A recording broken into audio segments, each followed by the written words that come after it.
Bagaimana mungkin virus yang memiliki sifat parasit obligat dia bisa bertahan lama di tempat walaupun di ruangan gelap tanpa inang. Itu sangat mustahil. Kalau misalkan Assalamualaikum warahmatullahi wabarakatuh. Gini nih, kembali lagi ya dengan saya. Kita lanjut lagi karena tadi masih banyak PR, bukan masih banyak PR, karena masih banyak yang ingin saya bahas. Dan saya sempat singgung tadi di awal bahwa kita akan bahas tentang tanggapan virus corona yang dikatakan oleh WHO, Organisasi Kesehatan Dunia, bahwa virus ini bisa berdiam di benda mati selama dengan waktu tertentu di airborne, di udara, terus di plastik, tembaga atau besi. Itu ada penelitiannya dan statement dari WHO seperti itu. Oke teman-teman, ini tadi saya belum hapus dan saya katakan di awal tadi bahwa dasar-dasar yang sudah saya jelaskan sebelumnya itu akan berkaitan erat dengan apa aplikatif yang akan kita jelaskan sekarang. Oke. Jadi teman-teman, kalau misalnya teman-teman belum lihat video sebelumnya, itu sarannya harus nonton dulu biar gak gagal paham dan juga mudah mengerti. Oke, ini saya hapus ya. Jadi gitu teman-teman ya. Saya ulas bahwa virus ini, virus ini pertama, virus corona itu ya virus baru dan belum banyak literasi, belum banyak penelitian yang mengemukakan ini. Jadi belum ada banyak informasi tentang virus ini. Itu alasannya kenapa belum ada obatnya juga, karena yang virus baru. Dan beberapa artikel itu mengatakan bahwa jarak waktu membuat vaksin atau obat virus itu adalah sekitar paling lama tuh atau paling cepat tuh sekitar 6 tahun, bahkan yang sampai 10 tahun. Saking rumitnya susunan genomnya ya, saking rumitnya dalam mempelajari virus. Bahkan dosen saya sering mengatakan bahwa ilmu yang sangat sulit dipelajari itu salah satunya ilmu virus. Jadi kadang fakultas virus atau jurusan virus, prodi virus itu sedikit peminatnya karena emang susah katanya seperti itu. Jadi gitu. Jadi virus ini virus COVID-19 ini adalah virus baru. Apakah ini rekayasa atau ini, kita ulang dulu ya, rekayasa atau alami? Saya udah jelaskan tadi. Jadi kemungkinan alami itu bisa juga, pun rekayasa juga bisa, tapi itu nggak penting sih sebenarnya tuh. Yang penting tuh nanti sesi 3, yang penting tuh gimana kita pahami ini, kemudian kita biar tenang tuh dengan ilmunya, dan khawatir tuh tahu apa yang harus dikhawatirkan. Jadi gitu, itu harapannya ya. Oke, kita lanjut ya. Jadi oke teman-teman, lanjut. Jadi ada satu statement dari WHO, World Health Organization. Jadi Organisasi Kesehatan Dunia. Dia merilis informasi, konfirmasi bahwa nanti saya cantumin ya link situsnya, bahwa COVID-19 pertama dia bisa bertahan di benda mati, tembaga dan baja itu selama berapa? 2 jam. Biar nggak pusing ya. Terus aduh batuk gimana ini. Kemudian kertas dan plastik dia 4 jam. Kemudian di udara dia bisa sampai 8 jam atau bahkan bisa sampai lebih gitu. Ini statement dari WHO, dia mengatakan seperti ini. Pertanyaannya, apakah ini seperti ini? Gimana? Seperti ini kah? Oh ya, seperti ini. Seperti ini, jawab dulu. Apakah ini seperti ini? Ya, mungkin iya benar dia seperti ini. Karena apa? Karena melihat realita terjadi, kita tahu bahwa banyak fakta dokter yang banyak terinfeksi juga virus corona. Banyak dokter bahkan yang udah ada yang meninggal, berapa 8 orang ya. Semoga syahid insyaallah ya. Alhamdulillah wa fi'afanhum. Dia terpapar. Bayangkan seorang dokter, dia tahu ilmunya. Dia tahu jalur-jalur infeksi dari corona, dari virus, tapi masih tetap terpapar. Ini ada satu dokter, dia bagus.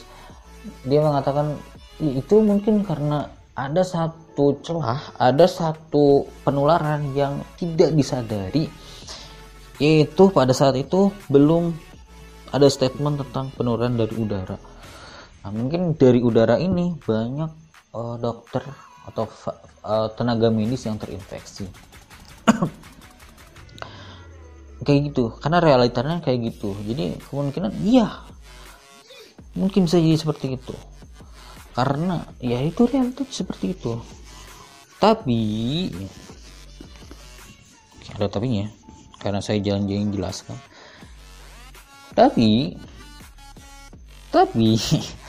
Tapi info realnya saya udah nyari kemana-mana, bukan ya saya belum ketemu lah ya.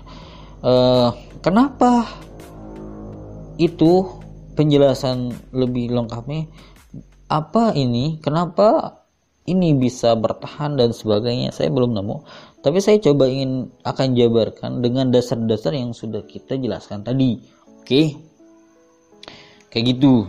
Oke, kayak gitu ya. Jadi gini, ini kemungkinan ini bisa terjadi. Karena apa? Menurut saya ini bisa terjadi. Yes, ketika memang mungkin ketahanan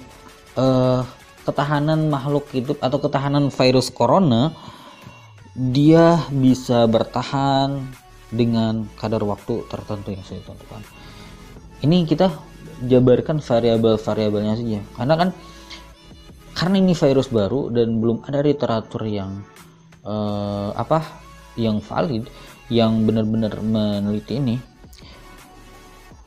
yang secara rinci ya. Meskipun saya nemu satu jurnal yang meneliti tentang dia melakukan percobaan pada tembaga baja kertas sama udara untuk melihat viabilitas maksud untuk melihat ketahanan hidup si virus di benda-benda ini. Nah, oke. Jadi gini. Nah, ini jadi kemana-mana lagi. Jadi virus corona itu bisa jadi juga mungkin ketahanan dia hidup tuh seperti ini, ketika di baja 2 jam, di plastik dan kertas 4 jam, dan di udara itu 8 jam. Itu mungkin terjadi. Tapi kan mungkin ya variabel. Ini variabel ini mungkin bisa jadi hipotesa bagi teman-teman semua. Hipotesa ya. Ya bagi teman-teman semua yang ingin meneliti. Ya mungkin ini bisa jadi menjadi ketahanan si virus ini berada di luar inang. Karena pertama ya, kita dasarkan tadi bahwa virus dia tidak berdaya di luar inang. Ini dasarnya. Dasar ini harus kita pegang. Jadi ketika dia tidak punya inang, dia sebenarnya tidak berdaya dan tidak bisa bereproduksi. Artinya dia tidak bisa hidup. Kan cara makan mikroba itu kan dengan mensintesis protein-protein yang ada pada makhluk hidup lainnya, terutama pada virus. Dia sebagai parasit tentunya sangat membutuhkan sel inang untuk makan. Kayak gitu. Ini dasarnya. Nah, sama halnya seperti saya kasih contoh ya, biar teman-teman gak fokus. Sama halnya ketika manusia, kan ada satu literasi atau literasi yang mengatakan bahwa manusia itu bisa bertahan hidup tanpa minum itu selama 3 hari, ya benar nggak? Benar ya? Dan tidak bisa bertahan hidup tanpa makan tuh sekitar 1 minggu, benar nggak sih? Atau 1 bulan, 1 minggu. Nah mungkin ini juga yang terjadi pada virus corona. Dia bisa bertahan tanpa inang itu selama 2 jam di tambang dan baja, 4 jam di kertas sama plastik, dan 8 jam di udara. Dusrek, mengerti kan? Oke, jadi variabelnya itu mungkin terjadi. Tapi yang jadi pertanyaan pertama, kenapa ini terjadi perbedaan? Wah, ini kenapa terjadi perbedaan? Ayo, ada yang jawab. Oke, itu kita skip dulu ya, karena harus banyak literatur yang kita cari. Mungkin ada perbedaan senyawa-senyawa tertentu yang menguntungkan terhadap si virus ini menjadi bahasanya sel inangnya, meskipun sel inang itu kan mikroorganisme, meskipun harus biologis lagi, tapi kan ini kan benda mati. Mungkin ada senyawa yang berhubungan, atau mungkin virus ini dia memiliki gen yang bisa mensintesis tanpa inang. Mungkin mensintesis, tapi nggak mungkin sih, nama virus pasti harus dengan inang. Tapi ya gitu dah. Tapi saja namanya kemungkinan ya, variabel ya. Kalau misalkan direkayasa gen, rekayasa gen mungkin bisa jadi, tapi saya nggak mau fokus ke sana, dan ini bukan pembahasan konspirasi. Nanti mungkin saya bikin video lagi lah. Oke, jadi gitu ya, jadi kemungkinan itu bisa jadi terjadi. Nah teman-teman, ini yang jadi harus teman-teman semua pahami, dan harus teman-teman ingat, dan harus teman-teman perhatikan selalu. Teman-teman, virus ini pertama, dia tidak bisa hidup tanpa inang ya. Saya ketika melihat TV, bahkan ada pejabat dan sebagainya, gue mengatakan bahwa virus itu bisa hidup lama banget gitu, sangat lama ketika di ruangan gelap.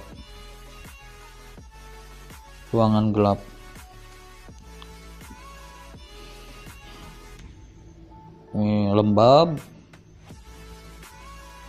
cair, lembab, yang mana daerah lembab lah, karena daerah lembab itu adalah salah satu tempat yang paling dicari, yang paling cocok untuk mikroorganisme. Ini ada beberapa tokoh lah bahasanya, siapapun itu orang di TV yang mengatakan bisa tahan lama di ruangan gelap, di lembab. Virus, dia bilang virus karena dia bilang ya, karena sekarang kan pasti rujukan subjeknya virus. Apakah benar seperti ini? Benar nggak?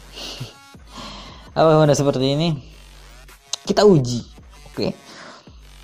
Pertama, teman-teman harus tahu ya dasarnya.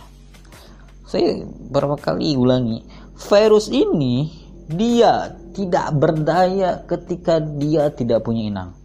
Oke. Ketika virus ini tidak punya inang, dia tidak jadi apa, dia hanya virus ya, virus. Dia tidak bisa berdaya gitu, bahkan bisa mati kayak gitu. Makanya kan ini patokan 2 jam, terus setelah 2 jam tuh nggak ada. Nah pertanyaannya, pertanyaan ini sebenarnya udah jelas nih, bagaimana mungkin, ini pertanyaan saya, bagaimana mungkin virus yang memiliki sifat parasit obligat, dia bisa bertahan lama di tempat walaupun di ruangan gelap tanpa inang. Kalau misalkan lihat dasar ini, saya katakan ya, pada siapapun itu sangat mustahil kalau misalkan kita lihat dasarnya. Tapi kalau misalkan memang virus ini direkayasa untuk dijadikan ketahanan, mempunyai ketahanan lah dan dia beda dengan virus yang lain yang bertolak belakang dengan dasar ini, dia tidak membutuhkan sel inang. Mungkin itu bisa terjadi. Tapi secara dasar saya katakan itu tidak mungkin. Tidak mungkin virus dia bisa bertahan lama di ruangan gelap. Tidak mungkin tanpa inang. Ada tanpa inang. Nah, tapi bisa jadi, mungkin saja ketika dia bisa bertahan lama, di ruangan gelap, di kondisi yang lembab, ketika dia punya inang. Oke, ketika dia punya inang, itu mungkin saja terjadi. Inangnya itu kan inang untuk virus itu kan semua biologi, semua makhluk hidup, dia sel bakteri. Teman-teman, kalau misalkan di tempat ruangan ini ada bakteri, si virus dia bisa menginang di sini. Virus bisa menginfeksi bakteri. Nah, sehingga virus bisa bertahan hidup di sini. Kemudian virus akan membanyak. Setelah membanyak, dia akan cari lagi sel inang yang lain. Terus siklusnya seperti itu, dia akan cari lagi sel inang. Nah, kalau misalkan memang situasinya seperti ini, virus itu bisa bertahan lama di ruangan gelap atau dimanapun itu, di ruangan lembab ya. Karena ini khususnya di ruangan lembab. Jadi mungkin ya nggak apa-apa, no problem sih. Kadang kita nerima, tapi karena memang dasar mikroorganisme seperti itu. Dasar mikroorganisme itu memang dia bisa bertahan hidup, dan dia sangat sekali suka tempat yang lembab, tempat yang gelap. Gelap itu pasti lembab kan, karena tidak ada matahari. Itu sangat dia suka sekali. Tapi dia sangat tidak suka sekali itu di posisi atau di situasi, di kondisi panas. Itu sangat tidak disukai sekali. Makanya hukum sterilisasi ya. Dulu kan saya sterilisasi juga. Hukum sterilisasi itu konsepnya kan membunuh mikroorganisme. Jadi pada suhu tertentu dengan waktu tertentu itu dapat membunuh mikroorganisme, salah satunya juga virus. Misalkan ada prosedur pasteurisasi. Pasteurisasi itu adalah memanaskan apapun itu objek. Misalkan susu ya, kita praktek dulu susu, yogurt, kita bikin yogurt, tapi sebelum kita induksi, induksi ya, sebelum kita masukkan bakteri yogurt, kita pasteurisasi, kita sterilisasi si susu itu pada suhu 70 derajat untuk membunuh semua mikroba. Karena kan kalau misalkan ada susu itu masih ada mikroba, kemudian kita masukkan mikroba yogurt, itu nanti gak akan bener, akan ada persaingan bahasanya gitu. Itu nanti kita bahas jelas panjang lagi ya. Jadi seperti itu teman-teman, ya paham ya. Ya semoga teman-teman paham dan tidak salah keliru, dan teman-teman tahu apa yang teman-teman khawatirkan. Itu tujuan saya tuh ya buat video ini. Teman-teman nanti tahu apa yang teman-teman khawatirkan, juga teman-teman tahu apa yang membuat teman-teman itu benar harus tenang gitu ya. Jadi seperti itu teman-teman. Oke, oh iya, satu lagi teman-teman, biar teman-teman tenang, atau siapa ya, sahabat ambiar ya, biar sahabat ambiar itu tetap tenang dan tahu ilmunya, dan tidak khawatir secara berlebihan. Teman-teman seperti ini ya. Tadi konsepnya saya katakan bahwa konsep di sini bahwa virus ini tidak bisa hidup tanpa sel inang. Ya, jadi jangan biarkan virus ini menemukan sel inang. Kalau dia menemukan sel inang, dia bisa berkembang biak, dia bisa memperbanyak diri, dan dia bisa mencari sel inang yang lain. Kayak gitu. Itu makanya kenapa harus social distancing, jaga jarak gitu. Nanti kita bahas ya di sesi ketiga detail itu. Nah, salah satunya pun seperti ini teman-teman ya. Jangan biarkan jangan biarkan ruangan teman-teman, tangan atau anggota tubuh kita tuh berada pada posisi yang kotor. ya. Khususnya kalau misalkan tangan, oke, tangan kita itu pasti kita jaga karena pasti kita protect lah dengan cuci dengan baju. Tapi mungkin jadi perhatian tuh ruangan ya, itu bisa jadi bahaya teman-teman. Ruangan kalau misalkan kotor, mungkin ada bakteri di sana, ada pungi di sana atau jamur di sana, ada mikroba lain di sana. Nah nanti atau hewan atau apapun itu, mungkin nanti di sana tuh bisa terjadi penyebaran virus itu. Jadi pas di sana karena ada mikroba, karena ada bakteri, pungi atau hewan, itu virus menjadikan mikro itu, bakteri atau jamur atau hewan itu jadi sel inang. Jadilah itu tempat virus. Paham ya? Jadi intinya harus tetap bersih. Teman-teman harus bersih terus, bersih. Untuk sahabat-sahabat muslim itu yang memang dicontohkan oleh Nabi SAW. Itu kebersihan. Jadi teman-teman harus perhatikan kebersihan itu, oke? Oke gitu teman-teman, sesi 2 sudah selesai, alhamdulillah. Berapa menit nih kita? Bentar. Sesi 2 sudah selesai, alhamdulillah. Masya Allah 25 menit. Luar biasa, sangat semangat sekali. Oke, alhamdulillah, semoga ada manfaatnya teman-teman ya. Dan mohon maaf apabila ada banyak kekurangan dan kesalahan saya. Assalamualaikum. Kita ketemu setelah ini, kita bahas di sesi 3 tentang